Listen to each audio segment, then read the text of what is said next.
ഇത് ഈ cast politics എന്നത് ദ്രവീഡിയൻ പൊളിറ്റിക്സിൻ്റെ മുഖ്യമായ കാര്യമാണ്. അതുകൊണ്ട് തന്നെയാണ് സായി ദീപകിനെ പോലുള്ള ആൾക്കാർ അത് ക്രിസ്ത്യൻ മിഷണറിമാരുടെ സംഭാവനയാണെന്ന് പറയാൻ കാരണം. ദളിത് എന്ന ശബ്ദം ആദ്യം കൊണ്ടുവന്നത് CSI പ്രീസ്റ്റ് ആയിരുന്ന പ്രേം സാഗർ എന്ന് പറഞ്ഞ ആളാണ്. അപ്പോൾ അതിന് അത്ര കാലം പഴക്കമില്ല. അത് 18ാം നൂറ്റാണ്ട് ഒടുവിൽ കൊണ്ടുവന്ന പദമാണത്. എന്തിനാണ് ഹിന്ദുക്കൾ ഒരു വിഭാഗം ഓപ്പോസിറ്റ് ആണെന്ന് കാണിക്കുന്നത്? ഇങ്ങനെ ഒരു ക്ലാസ് ഡിവിഷൻ ഇവിടെ ഉണ്ടാക്കിയാൽ മാത്രമേ ഉള്ളൂ ഹിന്ദുക്കൾ ഒരുമിക്കാതെ ഇരിക്കുകയുള്ളൂ. അതിനുവേണ്ടി തന്നെയാണ് വേടം പറയുന്നത് ഇതേ ആശയമല്ലേ? ജാതിയാണ് ഇവിടെ പ്രശ്നം, ഞാൻ ബാണനല്ല പറയാനല്ല, നീ ബ്രാഹ്മണനുമല്ല, ആണെങ്കിൽ എനിക്കൊരു ഡാഷുമില്ല എന്ന് പറയുന്നതൊക്കെ വേടൻ്റെയും KNൻ്റെയും EMSൻ്റെയും ഒക്കെ വാദങ്ങൾ തന്നെയാണ് പരിഷ്കരണവാദികൾ ഉന്നയിക്കുന്നത്. അത് കൃത്യമായും ദ്രവിഡിയൻ പൊളിറ്റിക്സിനെ വളർത്തുന്ന ക്രിസ്ത്യൻ മിഷണറി വർക്കാണെന്നുള്ളത് അവർ തന്നെ സമ്മതിക്കുന്ന കാര്യമാണ്. എന്താ കാരണം? സമൂൽ മെറ്റീർ പറയുന്നുണ്ട്, ഞങ്ങൾ ജാതികളെപ്പറ്റി ഇന്ത്യയിൽ പഠിക്കുന്നതിൻ്റെ കാരണം അവരിൽ എത്ര വിഭാഗങ്ങളിൽ അവശ്യ വിഭാഗങ്ങളുണ്ട് അവരെ ക്രിസ്തുമതത്തിലേക്ക് അങ്ങനെ അടുപ്പിക്കാം. അതിനുള്ള വാദമുഖങ്ങൾക്ക് വേണ്ടിയിട്ടാണ് അയാൾ ജാതി പഠിക്കാൻ വേണ്ടി മലയും കാടും കയറിയത്, അല്ലാണ്ട് ഹിന്ദുമതത്തെ വളർത്താനല്ല. അപ്പോൾ ക്രിസ്ത്യൻ മിഷണറിമാരുടെ ഒരു നോട്ടം എന്ന് പറഞ്ഞാൽ ഒരു സ്ഥലത്ത് എത്തിക്കഴിഞ്ഞാൽ അവിടെ ഒപ്രസ്ഡ് ക്ലാസ് ഉണ്ടെന്നും അതിന് കാരണക്കാർ ഹിന്ദുക്കളിലെ പുരോഹിതരാണെന്നും പറഞ്ഞ് പഠിപ്പിച്ചാൽ അവരെ എളുപ്പത്തിൽ മതം മാറ്റാൻ പറ്റും. അത് തന്നെയാണ് ദ്രവിഡിയൻ പൊളിറ്റിക്സ് എന്ന് പറയുന്നത്. അത് മനസ്സിലാവാത്തത് ഹിന്ദുക്കൾക്ക് മാത്രമായിപ്പോൾ, ബാക്കി എല്ലാവർക്കും തുറന്നു പറഞ്ഞു തുടങ്ങിയപ്പോൾ. എല്ലാവരും കേട്ടല്ലോ, കണ്ടല്ലോ. അപ്പൊ ഇതിൽ പറയുന്നത് ക്രിസ്ത്യൻ മിഷണറിമാരാണ് എന്ത് ചെയ്ത് മതപരിവർത്തനത്തിന് വേണ്ടിയിട്ട് ഹിന്ദുക്കളെ മതം മാറ്റി തുടങ്ങിയത്. അതായത് ക്രിസ്ത്യൻ മിഷണറിമാരാണ് ഹിന്ദുക്കളെ ഭിന്നിപ്പിച്ചത്. അതായത് ജാതി വ്യവസ്ഥ കൊണ്ടുവന്നത്. ബ്രാഹ്മണരെ നിങ്ങളെ കഷ്ടപ്പെടുത്തുമെന്ന്, അതുകൊണ്ട് നിങ്ങൾ ക്രിസ്ത്യൻസിലേക്ക് വാ എന്ന് പറഞ്ഞത് ക്രിസ്ത്യൻ മിഷണറിമാരാണ്. അപ്പോൾ ഈ ക്രിസ്ത്യൻ മിഷണറിമാരാണ് ഇവിടെ ജാതി വ്യവസ്ഥ കൊണ്ടുവന്നത്, എല്ലാ പ്രശ്നങ്ങളും ഉണ്ടാക്കിയത് എന്നുള്ള രീതിയിലാണ് ഈ പുള്ളി സംസാരിച്ചത്, അല്ലേ? അപ്പം നമുക്ക് ഇതിനെക്കുറിച്ചൊന്ന് ചർച്ച ചെയ്യണം. ഇതിൻ്റെ കമൻറ്റ് സെക്ഷൻ നോക്കി എന്തെങ്കിലും ഇവരെ കുറിച്ച് എന്തെങ്കിലും പറഞ്ഞിട്ടുണ്ടോ, ഇയാളെ കുറിച്ച് അറിയാനൊക്കെ വേണ്ടിയിട്ട്. പക്ഷേ എങ്കിൽ ഇതിൻ്റെ കമൻറ്റ് സെക്ഷൻ ഒന്നുമില്ല. ആകെ കുറച്ച് എൻ്റെ വീഡിയോ പോലെ തന്നെ കുറച്ച് ആളുകളെ ഈ വീഡിയോവും കണ്ടിട്ടുള്ളൂ. അപ്പം നമുക്ക് ആദ്യം എന്തറിയണം, എന്താണ് ഹിന്ദു? ഈ ഹിന്ദു എന്നുള്ള പേര് എങ്ങനെ വന്നു? എങ്ങനെയാണ് ഹിന്ദു മതം ഉണ്ടായത്? ഇതിനെ മതമായിട്ട് ഏത് കാലം മുതൽക്കാണ് ആളുകൾ കരുതി തുടങ്ങിയത്? ഭരണഘടനയിൽ ഹിന്ദു മതം വന്നതെങ്ങനെ? മുസ്ലിം മതവും ക്രിസ്ത്യൻ മതവും ഒക്കെ വന്ന പോലെ എങ്ങനെ വന്നു എന്ന കാര്യങ്ങളെല്ലാം ആദ്യം അറിയണം. എന്നാൽ മാത്രമേ ഇതിനുള്ളൊരു സൊല്യൂഷൻ നമുക്ക് കണ്ടെത്താൻ പറ്റൂ, അല്ലേ? ഇതെന്താണെന്ന് അറിയണമല്ലോ. കുറേ പേരൊക്കെ അറിയായിരിക്കും, എന്നാലും നമുക്കൊന്ന് നോക്കാം ഇതെങ്ങനെയാ വന്നതെന്നുള്ളത്. എന്നിട്ട് നമുക്ക് തീരുമാനിക്കാം, ഇത് ക്രിസ്ത്യൻ മിഷണറിമാരാണോ ഇവിടെ ജാതി വ്യവസ്ഥ കൊണ്ടുവന്നത്, അല്ല ഇവിടെ ഉള്ളവർ ഓൾറെഡി ഇങ്ങനെ തന്നെയാണോ, എന്താണ് ഇതിൻ്റെ സത്യാവസ്ഥ എന്ന് നമുക്കൊന്ന് നോക്കാം. ഓക്കെ, അപ്പോൾ നേരെ വീഡിയോയിലേക്ക് പോവാം. അപ്പോൾ ഹിന്ദു എന്നുള്ള പദം എങ്ങനെയാണ് വന്നതെന്നുള്ള ആദ്യം നോക്കാം. ഹിന്ദു എന്നുള്ള പദം ആദ്യമായിട്ട് ഹിന്ദുക്കൾ എന്ന് വിളിച്ചിട്ടുള്ളത് അറബികളാണ്. കടല് കടന്നു വന്ന അറബികൾ സിന്ധു നദീതടത്തിൽ താമസിച്ചിരുന്നവരെ സിന്ധുക്കൾ എന്നാണ് വിളിച്ചിട്ടുള്ളത്. ഹിന്ദുക്കൾ എന്നല്ല, സിന്ധുക്കൾ. അതായത് സിന്ധു നദീതടത്തിന്റെ പടിഞ്ഞാറേ ഭാഗത്ത് താമസിച്ചിരുന്നവരെ സിന്ധുക്കൾ. അവരുടെ പക്കൽ നിന്നും കച്ചവടം ചെയ്ത് തിരിച്ചുപോയി. അങ്ങനെ ഇവിടെ അതൊക്കെ അറിഞ്ഞിട്ട് പാർസികൾ, അതായത് ഇറാനികൾ ഇവിടത്തേക്ക് വന്നു. ഇറാൻ ഭാഷയിൽ എന്തില്ല? സാ ഇല്ല. സാ എന്ന് പറഞ്ഞ അക്ഷരം ഇല്ല. അപ്പം അവരെന്ത് ചെയ്തു? അവരെ ഈ സിന്ധുക്കൾ എന്ന് വിളിക്കുമ്പോൾ ഹിന്ദുക്കളായി മാറുകയാണ് ഉണ്ടായത്. ചുരുക്കി പറഞ്ഞതാണ്. ചരിത്രം എടുത്ത് പരിശോധിച്ചാൽ നിങ്ങൾക്ക് മനസ്സിലാവും. അവരെ ഹിന്ദുക്കൾ എന്ന് വിളിച്ചു. ഇനി ഇവിടെ ഉണ്ടായിരുന്നവർ ആരാധിച്ചിരുന്നത് എന്താണെന്ന് ചോദിച്ചു കഴിഞ്ഞാൽ, ഇവിടെ ഉണ്ടായിരുന്നവർ ആരാധിച്ചത് വേദങ്ങളായിരുന്നു. അവർക്ക് ഒറ്റ ഗ്രന്ഥേ ഉണ്ടായിരുന്നുള്ളൂ, വേദങ്ങൾ. അതിൽ രുദ്രനായിരുന്നു അവരുടെ ഏറ്റവും വലിയ ദൈവം. രുദ്രനെയാണ് അവർ ഏകദൈവ വിശ്വാസികളായിരുന്നു. രുദ്രനെയായിരുന്നു ആരാധിച്ചിരുന്നത്. വേദത്തിൽ നിങ്ങൾക്ക് മൊത്തം കാണാൻ രുദ്രനെ കുറിച്ചാണ് പറഞ്ഞിട്ടുള്ളത്. രുദ്രൻ എന്ന് പറയുന്നത് ഇന്നത്തെ കാലത്തുള്ള ശിവനെയാണ്. അതായത് ശിവനാണ് അവിടുത്തെ ദൈവം. ഇതേ സമയം തന്നെ ഇങ്ങോട്ടേക്ക് എടുത്തു കഴിഞ്ഞു കഴിഞ്ഞാൽ ശിവനെ ആരാധിച്ചിരുന്ന ശൈവരും ഉണ്ടായിരുന്നു. പക്ഷെ ആര്യന്മാർ ഈ ദശാവതാര കഥയും രാമായണവും മഹാഭാരതവും ഇങ്ങനത്തെ സംഭവങ്ങളെല്ലാം ഉണ്ടായിരുന്നത് വൈഷ്ണവരുടെ അടുക്കെയാണ്. അത് ആര്യന്മാരായിരുന്നു. അവരിങ്ങോട്ടേക്ക് കടന്നു കയറി വന്നതാ. ഈ അറബികളെയും പാർസികളെയും എല്ലാം പോലെ അവർ ഇങ്ങോട്ടേക്ക് കടന്നു കയറി വന്നതാണെന്നും അല്ല ഇവിടെ തന്നെ ഉണ്ടായവരാണെന്നുള്ള രണ്ട് വാദങ്ങളുണ്ട്. പക്ഷെ അവർ കടന്നു കയറി വന്നതാണെന്നുള്ളതിൻ്റെയാണ് കൂടുതൽ തെളിവുകൾ വരുന്നത്. ഓക്കെ, അപ്പൊ ആര്യന്മാർ ഇങ്ങോട്ടേക്ക് കടന്നു വരുവാണ് ഉണ്ടായത്. ഇനി ഇവിടെ ഏറ്റവും ഫസ്റ്റ് ഉണ്ടായ മതം ശൈവരാണ്. പിന്നെ ഈ ഹിന്ദു, അതായത് സിന്ധു നദീതട വാസികളാണ് പിന്നീട് ഉണ്ടായത്. പിന്നെ വന്നത് ശാക്തേര് എന്ന് പറഞ്ഞ മതമുണ്ട്. പിന്നെ മുരുകന്റെ ഇതുമായിട്ട് ബന്ധപ്പെട്ടിട്ട് ആ ഒരു മതങ്ങളുണ്ട്. ദേവിയായിട്ട് ബന്ധപ്പെട്ടവരാണ് ശാക്തേര്. അങ്ങനെ ഇവിടെ ഒരുപാട് മതങ്ങൾ ഉണ്ടായിരുന്നു. ആദ്യം ഓർത്തു വെക്കേണ്ട ഒരു പോയിന്റാണ്. കുറെ മതങ്ങൾ ഇവിടെ ഉണ്ടായിരുന്നു. ഓക്കെ, അപ്പൊ മനസ്സിലായല്ലോ എങ്ങനെയാണ് ഹിന്ദു എന്നുള്ള പേര് വന്നത്. ആദ്യം അറബികളാണ് വിളിച്ചത്. അവരെന്ത് ചെയ്തു, പാർസികൾ വന്ന സമയത്ത് പാർസികൾ സാ എന്ന് പറഞ്ഞ അക്ഷരം ഇല്ലാത്തതുകൊണ്ട് അവർക്ക് കിട്ടാത്തത് കൊണ്ട്, ഇപ്പൊ തമിഴ്നാട്ടിൽ പഴം എന്ന് പറഞ്ഞാൽ രാ എന്ന് പറഞ്ഞ അക്ഷരം അവർക്ക് കിട്ടൂല. അവരെന്ത് പറയും, പളം. അതേപോലെ ഹിന്ദുക്കൾ എന്നുള്ളത് സിന്ധുക്കൾ എന്നുള്ളത് ഹിന്ദുക്കളായി മാറുകയാണ് ഉണ്ടായത്. ഓക്കെ, ബ്രിട്ടീഷുകാര് ഇന്ത്യ ഭരിച്ചപ്പോഴാണ് ഇവിടുത്തെ ജനങ്ങളെ മതം എന്ന മാനദണ്ഡത്തിൽ വർഗീകരിക്കാൻ തുടങ്ങിയത്. ഓക്കെ, അപ്പൊ അവരുടേതായ കുറെ കാര്യങ്ങൾക്ക് വേണ്ടിയിട്ട് അവർ മതം എന്നുള്ള ഇതിൽ വർഗീകരിക്കാൻ തുടങ്ങിയപ്പോൾ ഇവിടെ സിഖ്, ബുദ്ധൻ, പാർസി അങ്ങനെ കുറെ മതങ്ങൾ ഉണ്ടായിരുന്നു. അപ്പോൾ പിന്നെ ഉണ്ടായിരുന്ന ശൈവര്, വൈഷ്ണവര്, അങ്ങനെ കുറെ മതങ്ങൾ. അപ്പൊ ഇതൊക്കെ ഒരുപാട് സംഭവങ്ങളായപ്പോൾ ഇങ്ങനെ വിഗ്രഹം ആരാധിക്കുന്നവരെ എന്ത് ചെയ്തു, വിഗ്രഹം ഇതേപോലെ പൂജ അങ്ങനത്തെ കാര്യങ്ങളൊക്കെ ഒരു പ്രത്യേക വിഭാഗത്തിൽ ഏകദേശം എല്ലാം സ്വാമിയായിട്ട് വരുന്നത് പോലെ തോന്നുന്നവരെയൊക്കെ കൂട്ടിച്ചേർത്തിട്ട് അവര് ഈ ഹിന്ദു, അതായത് സിന്ധുക്കളുടെ കൂട്ടത്തിലേക്ക് കൂട്ടിച്ചേർത്തിട്ട് ഹിന്ദുക്കൾ എന്ന രീതിയിൽ എന്ത് ചെയ്തു, അതിനൊരു മതമാക്കി മാറ്റുന്നത് 18-19 നൂറ്റാണ്ടുകളിലാണ്. അത് ബ്രിട്ടീഷുകാരാണ് അങ്ങനെ ചെയ്യുന്നത്. ഓക്കെ, അപ്പൊ അതുവരെ ഇവിടെ ഉള്ളവർ, ഈ പറയുന്ന കൂട്ടത്തിലുള്ളവരൊക്കെ ഹിന്ദു എന്നുള്ള ഒരു പേരിലല്ല അറിഞ്ഞിരുന്നത്. ശൈവര രീതിയിലാണ്, വൈഷ്ണവരെ രീതിയിലാണ്, ശാക്തേയ രീതിയിലാണ്, മുരുകന്റെ ആൾക്കാർ മുരുകന്റെ രീതിയിലാണ്. അതുവരെ ഇവർക്കൊന്നും കണക്ഷൻ ഇല്ല. ഇവരൊക്കെ വെവ്വേറെ മതങ്ങളായിരുന്നു എന്നുള്ളത് നിങ്ങൾ ആലോചിക്കണം. ഈ ശൈവര്, ശാക്തേര് ഇവരൊക്കെ വെവ്വേറെ മതങ്ങളായിരുന്നു. ഇവരെയൊക്കെ കൂട്ടി ഇണക്കുന്നത് ബ്രിട്ടീഷുകാരാണ്.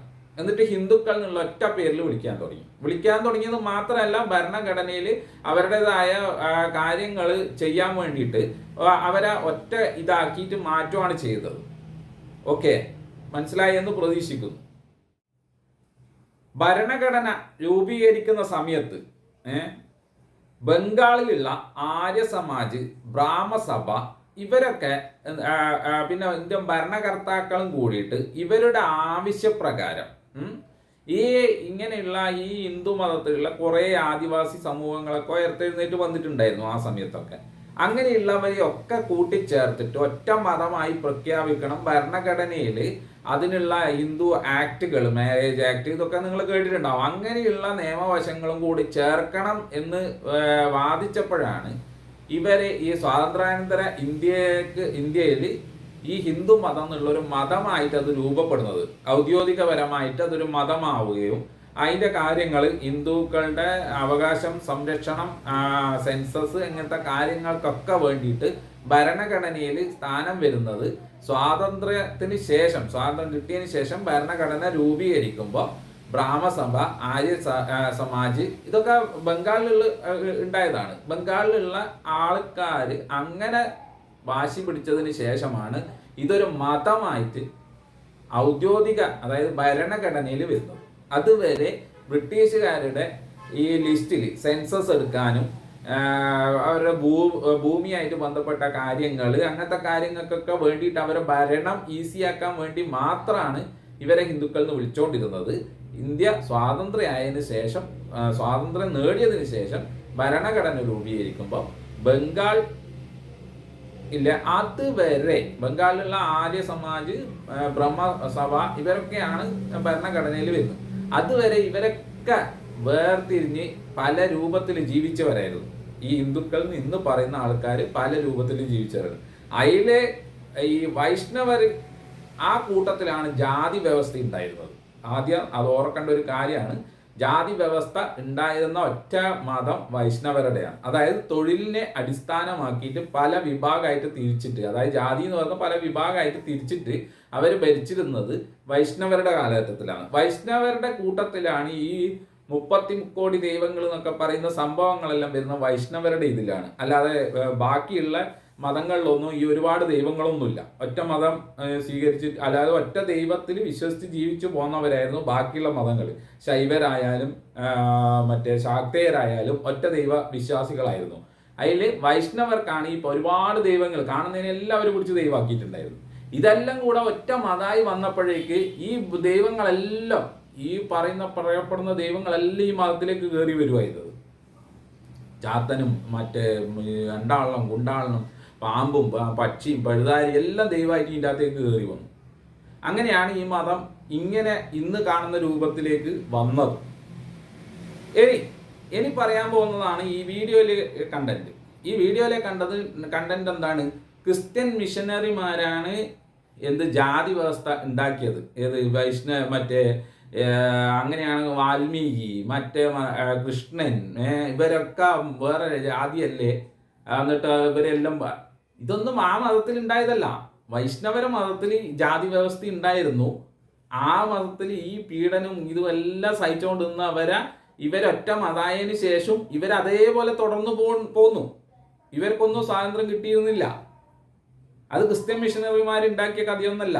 ഇതിന്റെ ചരിത്രം പഠിക്കാത്തതിന്റെ പ്രശ്നമാണ് ഇയാൾ ഇങ്ങനെ പറയുന്നത്. ചരിത്രം പഠിച്ചു കഴിഞ്ഞാൽ നിങ്ങൾക്ക് മനസ്സിലാവും ഇതൊന്നും ഇങ്ങനെയല്ല ഉണ്ടായിരുന്നത്. ഈ ജാതി വ്യവസ്ഥ വരുന്ന വൈഷ്ണവരെ കൂട്ടാതെ ആര്യന്മാരാണ്. ആര്യന്മാർക്ക് ഇയാൾ പറയുന്ന ദ്രവീഡിയൻ പൊളിറ്റിക്സ് എന്നൊന്നല്ല സംഭവം. ഇത് ആര്യന്മാരുണ്ടാക്കിയ ഒരു സംഭവമാണ്. ബ്രാഹ്മണർ ഏറ്റവും ഉയർന്ന നിലയിൽ, ബാക്കിയുള്ളവരെല്ലാം അതിന്റെ തൊഴിലനുസരിച്ച് ദൈവത്തിനെ പൂജിക്കുന്നവരെ ഏറ്റവും ഉയർന്ന നിലയിൽ, ബാക്കി അതിന്റെ താഴെ വരുന്നവരെല്ലാം ഇങ്ങനെ കാട്ടി പോകുന്ന ഈ ക്രൈറ്റീരിയ ഉണ്ടാക്കിയത് ആര്യന്മാരാണ്. അവരെ മതത്തിൽ മാത്രമേ ഇങ്ങനെയുള്ള സംഭവം ഉണ്ടായിരുന്നുള്ളൂ. ഈ രാമനും കൃഷ്ണനും ഗോവിന്ദനും എല്ലാം ആര്യന്മാരെ ഇതിൽ പെടുന്നതാണ്. ബാക്കിയുള്ള ശാക്തേര്, മറ്റേ ശൈവര്, ശാക്തേര് ഇതെല്ലാം ഒറ്റ മതത്തിൽ വിശ്വസിച്ചിരുന്ന ടീമുകളാണ്. അപ്പൊ അവരുടെ ഇടയിലൊന്നും ഈ പ്രശ്നങ്ങൾ ഉണ്ടായിരുന്നില്ല. അപ്പൊ അവിടെ ഉണ്ടായിരുന്നതാണ് ഈ പറയുന്ന രൂപത്തിലുള്ള ആൾക്കാരൊക്കെ. അവരൊക്കെ കൂടിച്ചേർന്നിട്ട് അവരുടെ ആൾക്കാരെ അവരെ എതിർക്കൂല. അവരൊക്കെ കൂടിച്ചേർന്ന് ഈ വൈഷ്ണവരെ ഉദ്ധരിക്കാൻ ശ്രമിച്ചപ്പോഴാണ് ജാതി വ്യവസ്ഥ ഇല്ലാതായത്. നവോത്ഥാന നായകന്മാർ എന്ന് പറയുന്നതൊക്കെ മറ്റുള്ള ശൈവരിൽ നിന്നും വന്നവരാണ്. അതുകൊണ്ടാണ് അവർക്ക് അങ്ങനെ ഒരു മാനസികാവസ്ഥ. എന്ന് വെച്ചാൽ അവരൊറ്റ ദൈവത്തിലാണ്, അവിടെ ജാതി വ്യവസ്ഥയില്ല, ഒന്നുമില്ല. അപ്പൊ ആടെ എന്താണ് ഇവരെല്ലാം ഇങ്ങനെ ഭിന്നിപ്പിച്ച് അവരിങ്ങനെ കഷ്ടപ്പെടുത്തുന്ന കാണുമ്പോൾ അവരെ ഇതിലേക്ക് ഇടപെട്ടു.